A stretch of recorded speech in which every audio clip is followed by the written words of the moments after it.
আসসালামু আলাইকুম। আশা করি নিশ্চয়ই ভালো আছেন। তো স্বাগত জানাচ্ছি আরো একটা নতুন এনালাইসিস ভিডিওতে।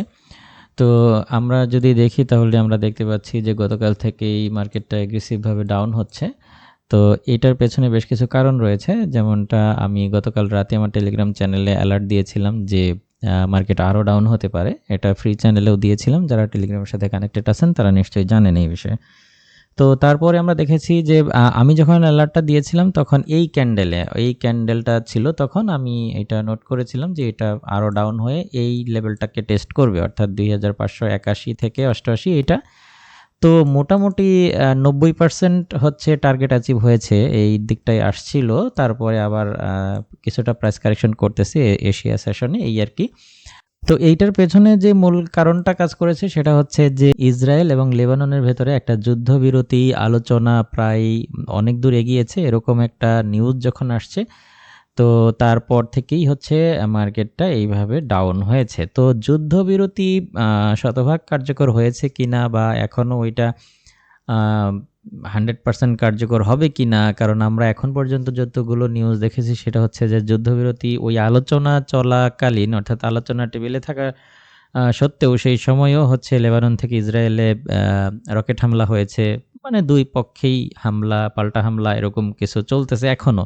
সংঘাত বন্ধ হয়েছে এরকম কোনো নিউজ এখন পর্যন্ত পাইনি। তবে আলোচনার অগ্রগতি হয়েছে এইটা আমরা জানতে পেরেছি, এবং এরপর থেকেই হচ্ছে মূলত মার্কেটটা ডাউন হচ্ছে। তো যুদ্ধবিরতি যদি কার্যকর হয়, সেটা সাময়িক সময়ের জন্য হলেও কিছুটা গোল্ডের উপরে চাপ প্রয়োগ করবে এবং প্রাইস আরও ডাউন হতে পারে বলে প্রত্যাশা করছি। আর যদি আবার আলোচনা ভেস্তে যায় সেক্ষেত্রে আসলে বিপরীতমুখী আমরা কোনো আচরণ দেখতে পারি। তো এই হচ্ছে ফান্ডামেন্টাল ওভারভিউ। এবং টেকনিক্যালি আমরা যদি দেখি তাহলে আমাদের গুরুত্বপূর্ণ যে সাপোর্ট জোনগুলো ছিল, ট্রেন্ড লাইন ছিল, major trend line, normal trend line, সব কিছুই কিন্তু মোটামুটি ব্রেকআউট করে, এখানে এই ট্রেন্ড লাইনটাকে ব্রেকআউট দিয়ে এটাকে রিটেস্ট করেই কিন্তু ডাউন হয়েছে। মোটামুটি টেকনিক্যালি একটা ডাউন সিগন্যাল দিয়েই মার্কেট ডাউন হয়েছে, এমন না যে হুট করেই হয়েছে, ব্যাপারটা এরকম না। তবে এখন আমাদের আজকের দিনের যে আমাদের প্ল্যানিংটা, এটা করার আগে আমরা যদি ইকোনমিক ক্যালেন্ডার দেখি, তা আমরা দেখতে পাচ্ছি যে রাতের দিকে কিছু নিউজ রয়েছে, যেমন হোম সেলসের কিছু ডেটা রয়েছে। এই ডেটাগুলো বাদে তেমন কোনো গুরুত্বপূর্ণ ডেটা দেখতে পাচ্ছি না,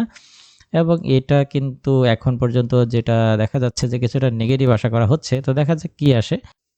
তো বর্তমানে আসলে এই ডেটাগুলোর থেকেও মানে যুদ্ধবিরতি, তারপরে ট্রাম্পের যে একটা টুইট, এই বার্তাগুলো হচ্ছে সবথেকে বেশি মার্কেটকে প্রভাবিত করছে।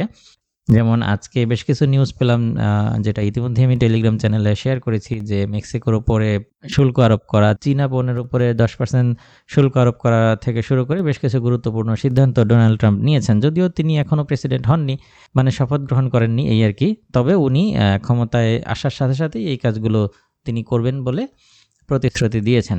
তো যাই হোক, এখন আমাদের যে দৃষ্টিভঙ্গি, আজকের দিনে আমি আপনাদেরকে পরামর্শ দিব মার্কেটে, বিশেষ করে গোল্ডে আর কি। আমরা গোল্ড চার্টটা অ্যানালাইসিস করছি। আমি পরামর্শ দেব গোল্ডে সেল খোঁজার জন্য। চেষ্টা করবেন সেলের দিকে থাকার জন্য। প্রাইস রিটেস্ট করলে বা কিছুটা কারেকশন করলেই হচ্ছে সেলের দিকে থাকার চেষ্টা করবেন। আশা করছি 2581 থেকে 88 মার্কেট টেস্ট করতে পারে। আর এটা যদি ক্রস করে তাহলে কিছুটা আপ হবে, সেক্ষেত্রে এই দিকটায় চলে আসতে পারে। তবে আবারও প্রাইস ডাউন হবে বলে প্রত্যাশা করি।